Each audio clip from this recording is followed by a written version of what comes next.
Alexandre Henrique, iremos dar seguimento ao curso de Biologia 1, aula 16 a 18, e o assunto tratado nessa aula será a composição química dos seres vivos, água, sais minerais, carboidratos e lipídios. Então, o primeiro assunto será a água. A água, a gente tem que entender que a composição química dos seres vivos, ela é composta de átomos, portanto, moléculas inorgânicas, que a maioria não possui carbono, exemplo a água e os sais minerais, e as grandes macromoléculas orgânicas, que possuem carbono na sua estrutura funcional. Exemplos: carboidratos, lipídios, proteínas, vitaminas e ácidos nucleicos. Todas essas moléculas existem carbono na sua estrutura, o que denomina uma molécula orgânica. Então, vamos estudar primeiro as moléculas inorgânicas, que é água, sais minerais, e a gente depois entra na orgânica, em carboidratos e lipídios, e fica faltando na próxima aula, portanto, vitamina e ácidos nucleicos, que a gente vai falar melhor de DNA e síntese proteica, ok? Então, as duas aulas anteriores a gente falou de mitose, falou de meiose, falou da gametogênese, e agora a gente vai dar seguimento a entender a composição química dos seres vivos e suas principais moléculas e complexos estruturais orgânicos. A água desempenha inúmeros papéis nos seres vivos. Primeiro que ela é o solvente universal das substâncias polares. Então, ela consegue solvatar, ela consegue diluir grande parte das moléculas polares. Então, ela tem uma solução aquosa, né? As partículas dissolvidas, moléculas ou íons ficam mais afastadas. Então, ela é um grande solvente universal de moléculas ou íons. Ela consegue fazer a dissociação iônica, ela consegue fazer também a ionização e ela consegue também dissolver qualquer molécula polar que entre em contato com ela. Meios para as reações. Em solução aquosa, as partículas do soluto apresentam movimento, podendo chocar-se, o que colabora para as realizações de reações químicas, controladas por enzimas. Então, é no solvente em que tem maior mobilidade dos íons, das moléculas, porque ela rompe as ligações intermoleculares, essas moléculas ficam mais soltas e elas têm a capacidade de se colidirem. E a reação química ocorre também, por grande parte, por uma energia de ativação e o choque entre os átomos. Então, é no meio líquido, portanto, aquoso, que os íons ou as moléculas ficam, que aumenta a probabilidade de ocorrer uma reação, e o auxílio das enzimas diminui a energia de ativação, o que aumenta a velocidade da reação e faz com que ela aconteça mais rápido. Então, a água é um grande meio de reações. A água, solvente, separação de partículas, favorece reações químicas ou metabolismo. Portanto, a reação química depende de energia, depende também de colisões e depende também dos catalisadores para acelerar o processo. Observação: a quantidade de água e a idade do tecido ou do indivíduo tem relação com a atividade metabólica. Estruturas com maior atividade metabólica apresentam elevada porcentagem de água. Com o avanço da idade, a porcentagem de água declina. Tecidos mais velhos, pequena atividade metabólica, baixo teor de água.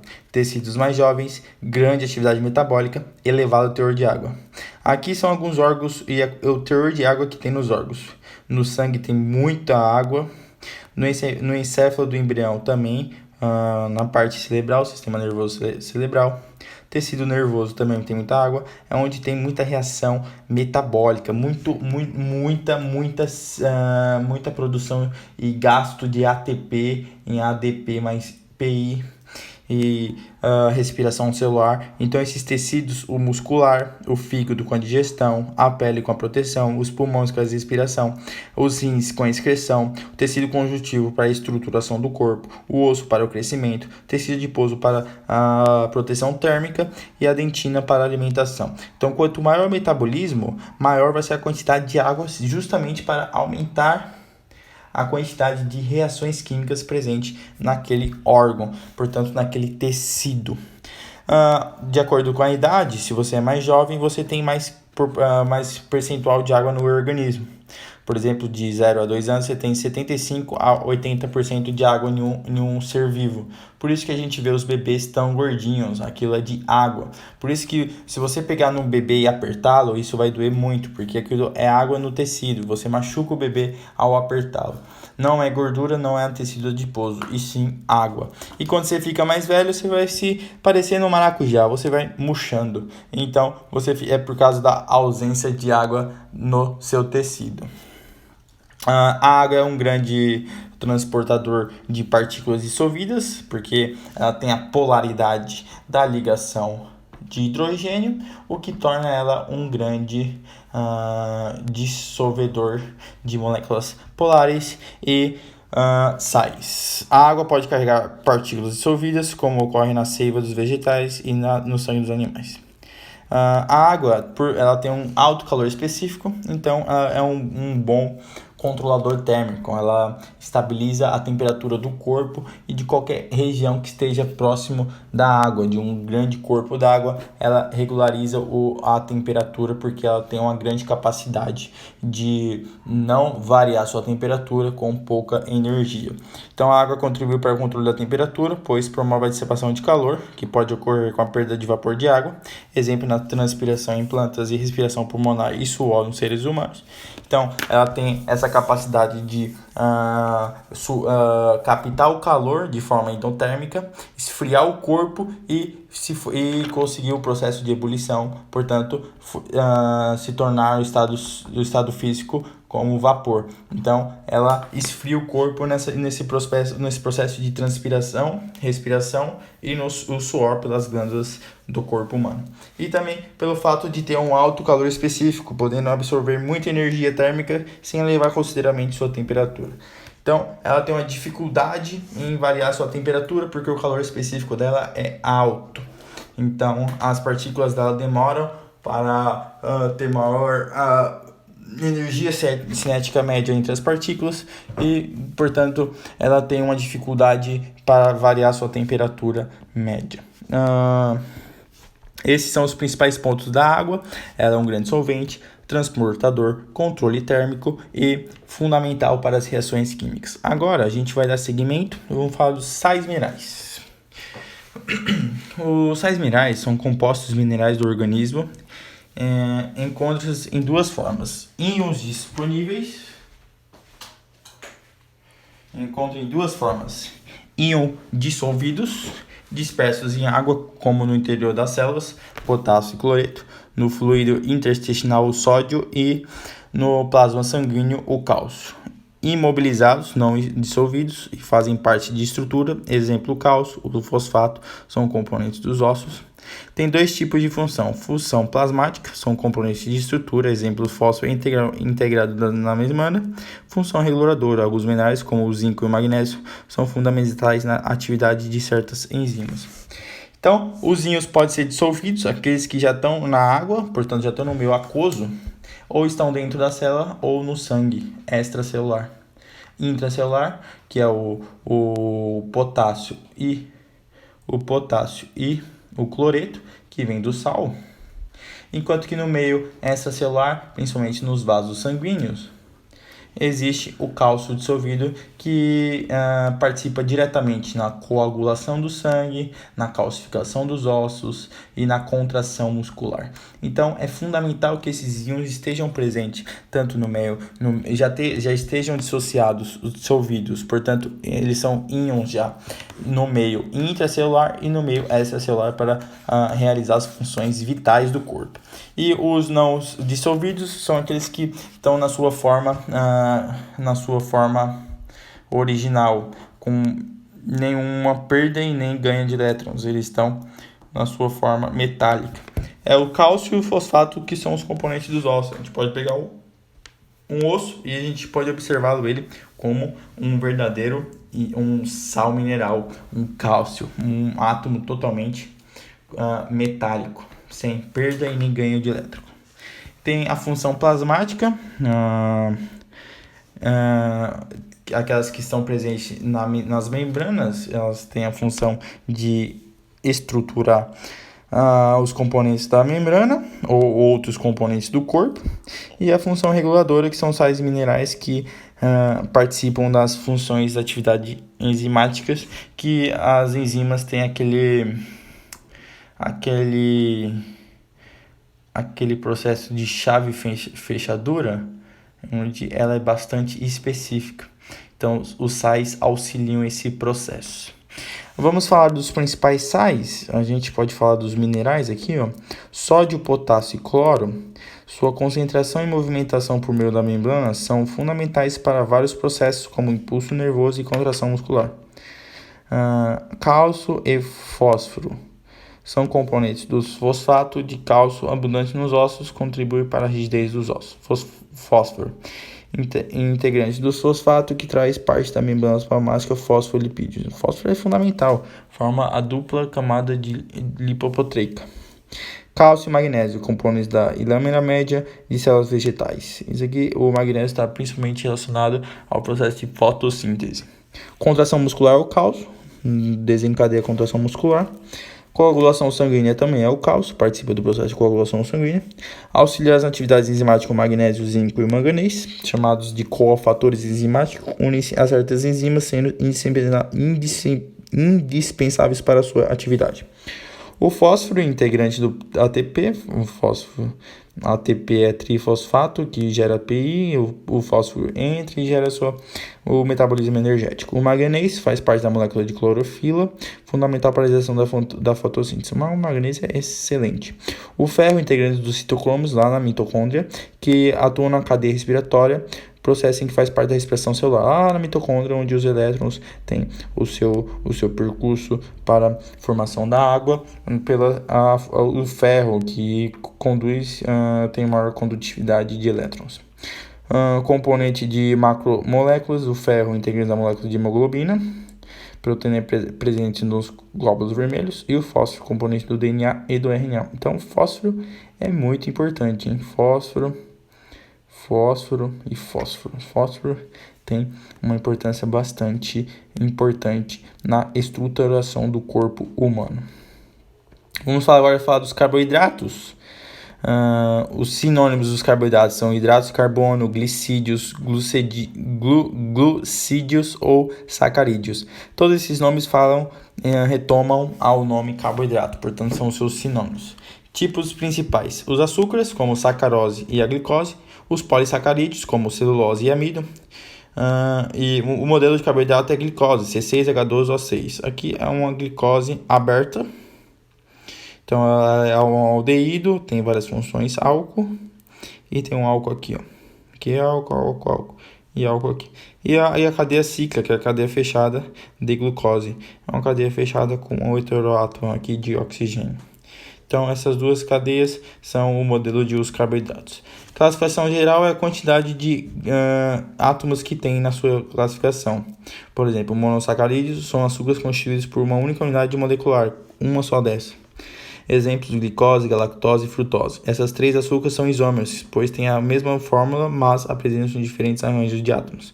Lá na química eles têm a mesma fórmula, mas eles se apresentam diferente, o que dá uma característica diferente para essa mesma estrutura molecular. Tem o de sacarídeos, que é a fusão de dois monossacarídeos, são açúcares constituídos por duas unidades, ou seja, dois monossacarídeos. E os polissacarídeos são carboidratos formados por inúmeras moléculas de monossacarídeos. Exemplo: amido, constituído por muita glicose. O amido é a reserva energética do grupo vegetal, e para o humano, o acúmulo de glicose é justamente o glicogênio, que é constituído por muitas moléculas de glicose também. Essa classificação dos carboidratos apresenta os seguintes detalhes: monossacarídeos, sua classificação tem por base o número de átomos de carbono: heptose, 7 carbonos; hexose, 6 carbonos; pentose, 5 carbonos; tetrose, 4 carbonos; triose, 3 carbonos. As pentoses formam o DNA e o RNA, hein? Então, a forma geral dos monossacarídeos é CnH2nOn. Dentre as pentoses, há muito importante: a estrutural, que é a ribose e a desoxirribose, que formam o RNA, que a sua fórmula é C5H10O5, e a desoxirribose, que forma o DNA, sua fórmula é C5H10O4.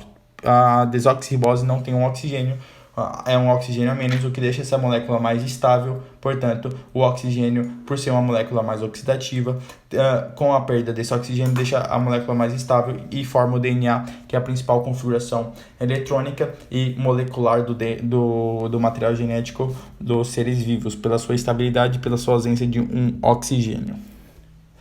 Aqui a gente está falando dos monossacarídeos ainda, tem as pentoses, integrantes dos ácidos nucleicos, ribose, desoxirribose, componente do RNA, componente do DNA, e as hexoses, formam energia para atividades metabólicas na respiração, glicose, frutose e galactose, sangue, uva e mel, frutas em geral, componente do lactose, açúcar do leite. Então, glicose, frutose, galactose. Agora vamos falar dos disacarídeos, que é a união de dois monossacarídeos. A formação de disacarídeos acontece por meio de uma reação que produz água, uma reação de hidrólise. É uma reação do tipo síntese por desidratação. Exemplo, pode ser citada a sacarose, que é o açúcar de cana formado pela ação de glicose e frutose. Então, tem a glicose e a frutose, ocorre a formação da sacarose, mas uma molécula de água, H2O.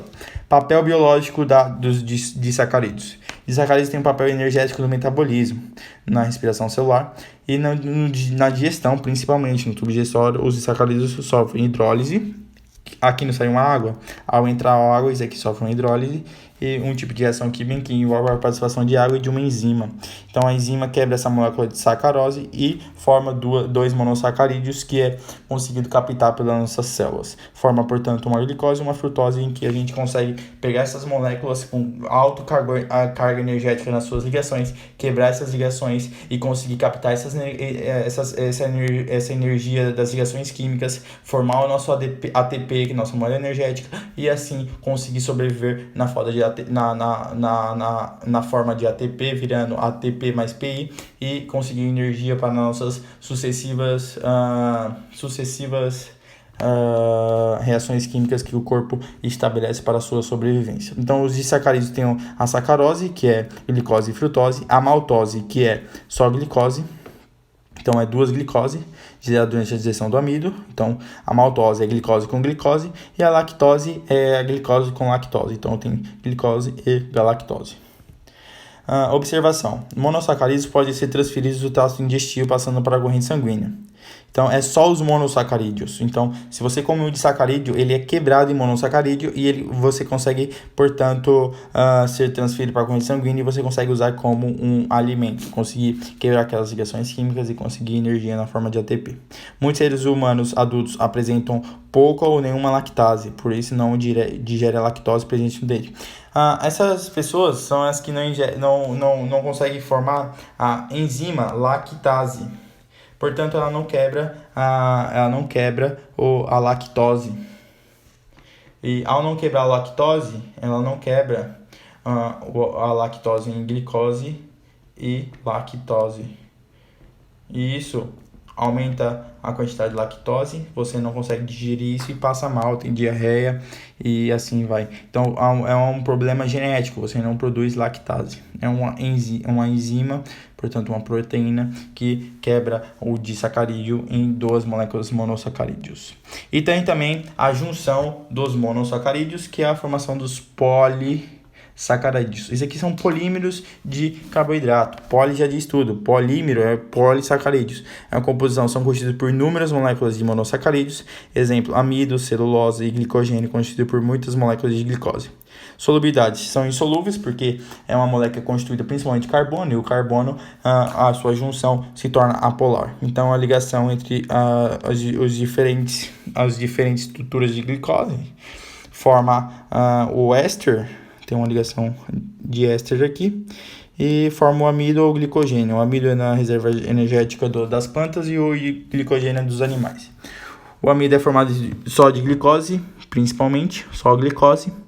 Se localiza no tecido das reservas vegetais, como batata, arroz, milho, mandioca e banana, e tem um papel de reserva energética para o vegetal. O glicogênio também é só formado por glicose, está no citoplasma dos fungos e dos animais, principalmente no fígado e nos músculos, por isso que você engorda na barriga e na parte que tem músculo.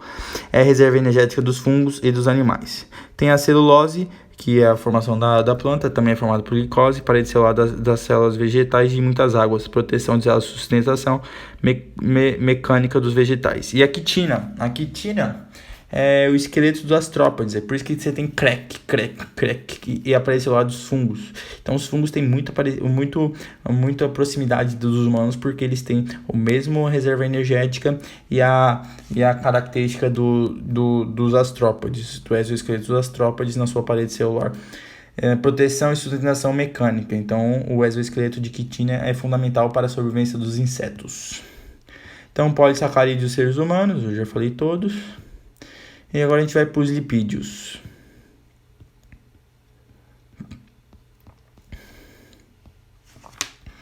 Lipídios, constituição. Constitui um grupo bastante diversificado em termos químicos.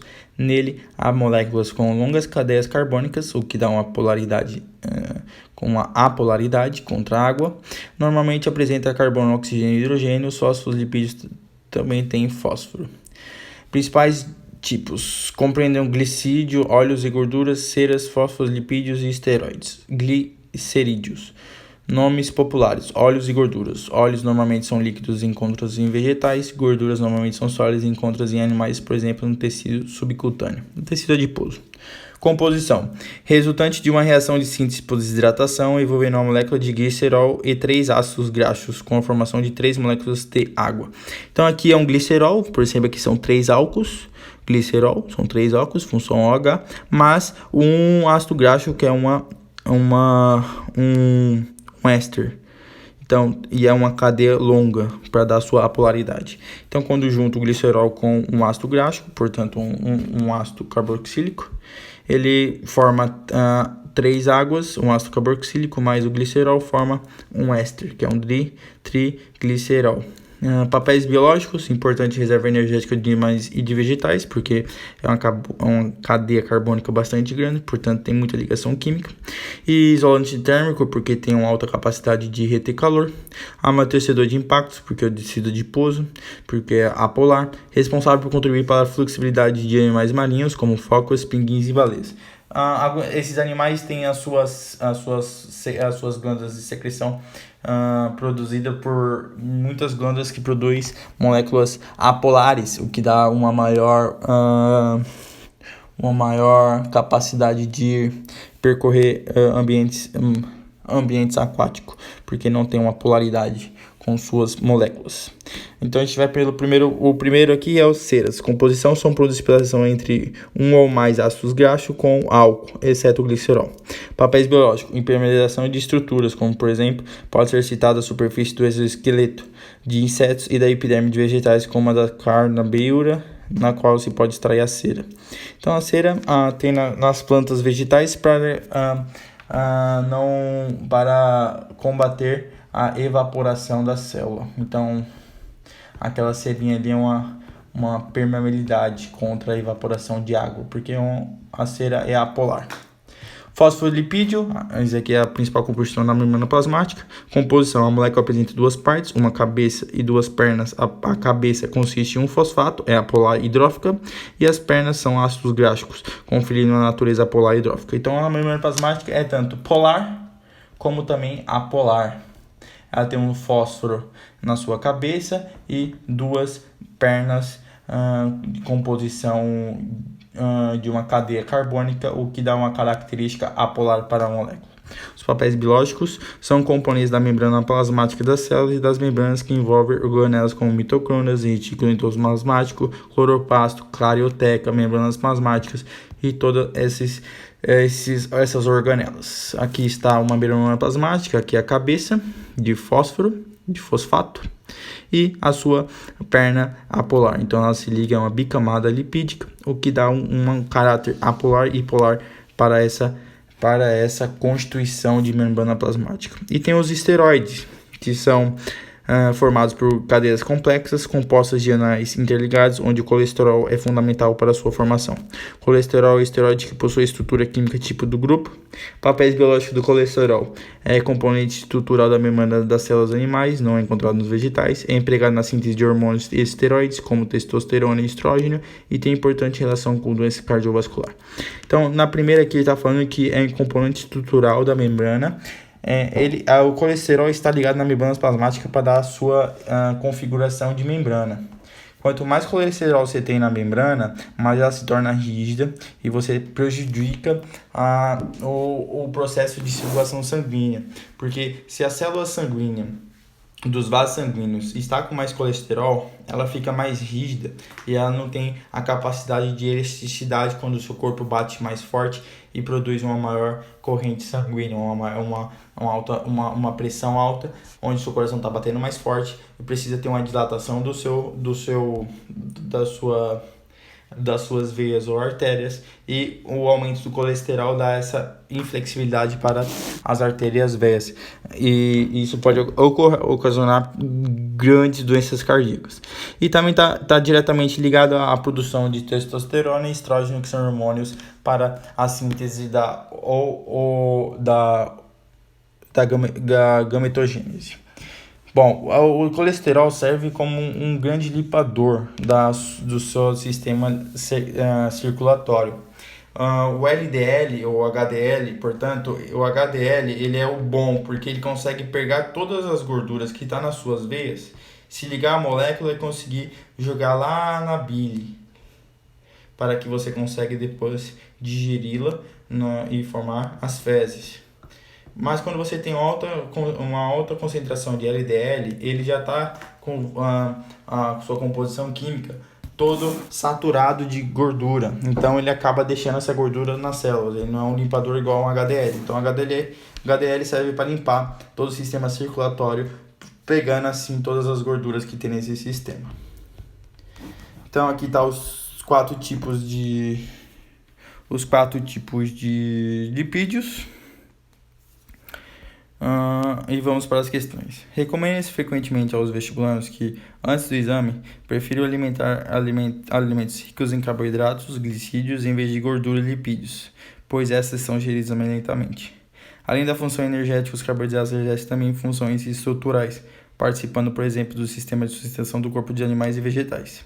Cite duas estruturas, uma no corpo de um animal e uma no corpo de um vegetal, em que se verifica a função estrutural dos carboidratos. Bom, no corpo animal, a estrutural é o DNA. DNA na desoxirribose é a função do carboidrato na estrutural. E no vegetal, além de ser DNA ou RNA, também a célula vegetal, né? A célula vegetal tem a composição de um polissacarídeo, em que dá sua estrutura celular, a sua estrutura da folha. Então, a celulose dá a camada da camada vegetal, ok? Ao chegar ao duodeno, as gotas de gordura são processadas por agentes não enzimáticos e por uma enzima especial. Identifique esses agentes e essa enzima, a mencionação de cada um. Bom, a gordura não sofre um processo de hidrólise, igual as principais enzimas, como a lactase, a tiricina. Não, a bile, quem forma os agentes enzimáticos é a bile, em que forma enzimas que emulsificam a gordura, e essa emulsificação quebra a gordura em menores partículas, mas não digere. Sempre vai ser gordura.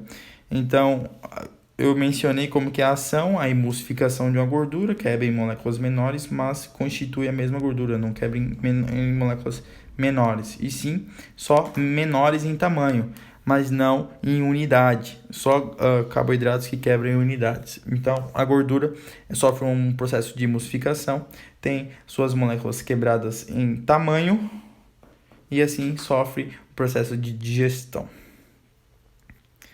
Aqui eu vou deixar para vocês fazerem esses dois exercícios. Então deixa o like, compartilha e até a próxima. Tchau!